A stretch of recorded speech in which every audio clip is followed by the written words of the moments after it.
Hey there, and welcome. Have you ever just stopped and thought about how we see everything? I mean, this incredible, colorful world all around us? It's just amazing. It all starts with this tiny, super powerful instrument we all have, the human eye. So, let's dive in and see how it really works. Really think about that for a second. This little ball, just about 2.3 centimeters across, takes in simple light and translates it into, well, everything you see, your whole reality. It's kind of mind-blowing, right? In this explainer, we're going to pull back the curtain and see exactly how this little miracle of biology and physics pulls it off. All right, so here's our game plan. First, we're going to take a tour of the eye. Think of it like a living camera. Then, we'll get into the magic of how it focuses. We'll also touch on what happens when vision needs a little help. After that, we'll zoom out and look at how light itself creates color. And finally, we'll unravel some of the secrets of our very own sky. Okay, let's get right into it. Section 1. Your eye, a living camera. The best way to think about this is to imagine your eye as this super sophisticated biological camera. It's the most advanced one we know of for sure.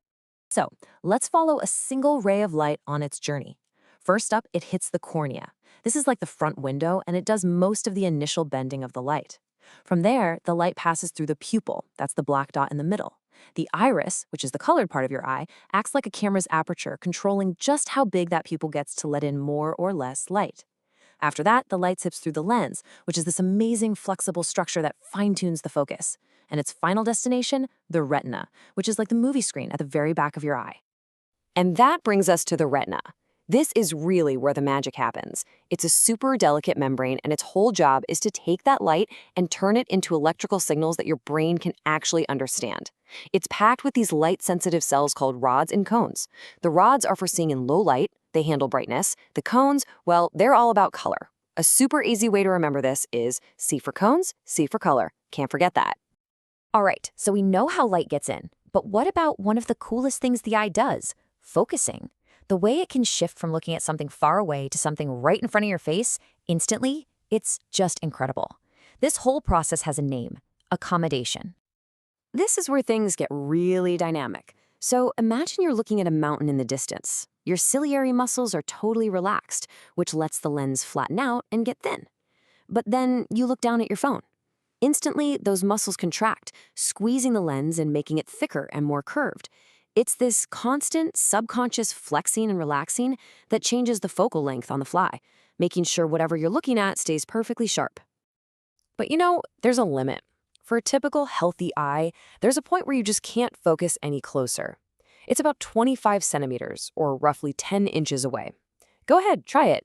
Bring your finger closer and closer to your eye. You'll hit a spot where it starts to get blurry. That's your near point. It's basically the limit of how hard those ciliary muscles can work.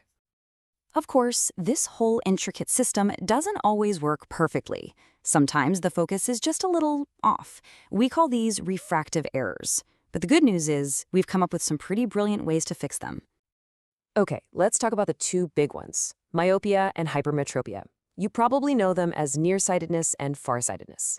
With myopia, you can see stuff up close just fine, but things far away get blurry. That's because the image is forming in front of the retina. With hypermetropia, it's the exact opposite. You can see distant things clearly, but reading a book is a struggle. And that's because the image is trying to form behind the retina. So the fix for both is all about using a special lens to bend the light just right so it lands perfectly on that retinal sweet spot. Now, trying to remember which lens fixes which problem can be a pain. But I've got a great little mnemonic for you, at least for myopia. Just remember this silly phrase: my problem, I like caves. See? Myopia is corrected by a concave lens. It's a little goofy, but trust me, it works. And, as we get older, other things can start to happen with our eyes. There's presbyopia, which is basically when the lens gets less flexible over time, making it tough to focus on things up close. That's why many people need reading glasses. Then there are cataracts, where the lens itself gets cloudy and milky. The good news is that's usually correctable with a pretty common surgery these days. Okay, so we've got a pretty good handle on the camera itself. But what about the light it's capturing? Now we're going to pivot a little bit and talk about the light itself. Because what we see as plain old white light, well, it's hiding an entire rainbow inside.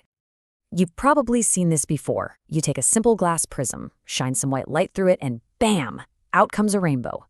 This phenomenon is called dispersion, and the reason it happens is pretty cool.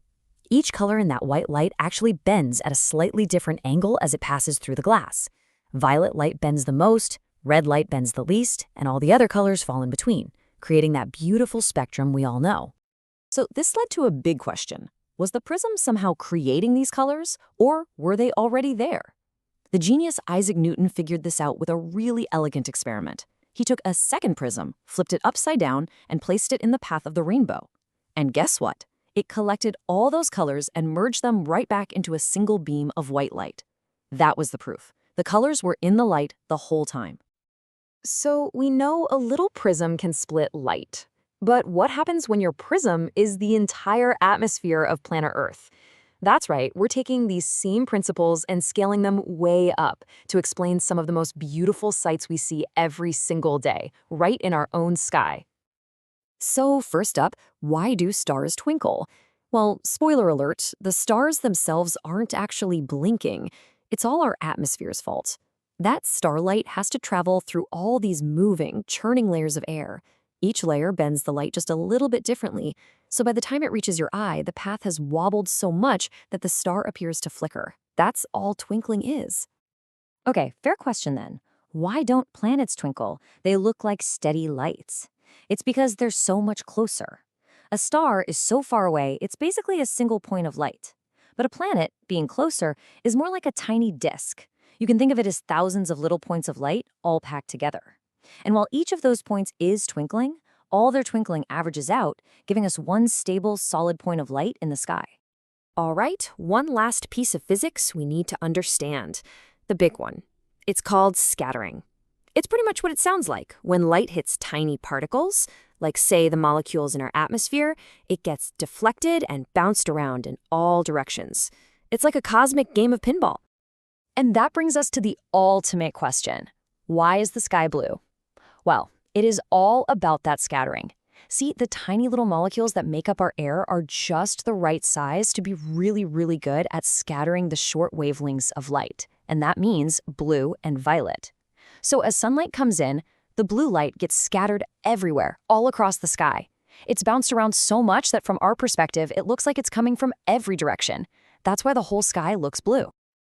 Okay, so if the sky is blue, why are sunsets red and orange? It's the same principle, just from a different angle. At sunrise or sunset, the sun is low on the horizon, so its light has to travel through a lot more atmosphere to get to you. And on that long journey, almost all of the blue light gets scattered away from your line of sight. So what's left to make it all the way to your eyes? You guessed it, the longer wavelengths, the reds, the oranges, and the yellows. This all leads to a really fascinating thought experiment. If all these colors, the blue of the sky and the red of the sunset, are created by our atmosphere, what does an astronaut in space see? When they look up, what's the color of their sky? The answer? Just black. A deep, dark, inky black. With no atmosphere up there to scatter the sunlight, there's nothing to give the sky any color. The sun is just an intensely bright point of light in an otherwise dark void.